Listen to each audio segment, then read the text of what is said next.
1908ஆம் ஆண்டு அது. சர்க்கிட்டோ D Bologna ரேஸில் கார்கள் சீறி பாய்ந்து கொண்டிருந்தன.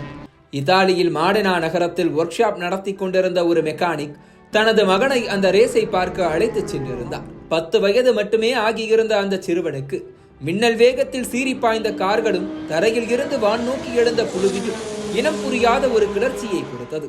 ரேஸின் முடிவில் அந்த கால கார் ரேஸ் ஹீரோவான ஃபெலிக்ஸ் நேசரோ சாம்பியன் பட்டத்தை தட்டிச் சென்றார்.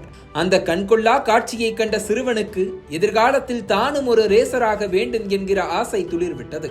ஆனால் காலம் வேறு ஒரு கணக்கு போட்டு வைத்திருந்தது.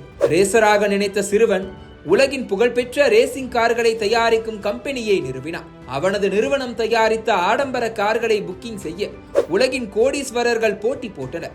ஃபார்முலா 1 ரேசிங் தொடங்கி ஃபாஸ்ட் அண்ட் ஃபியூரியஸ் படம் வரை அந்த நிறுவனத்தின் கார் இல்லாமல் கதையே இல்லை என்கிற அளவுக்கு காலம் நகர்ந்தது.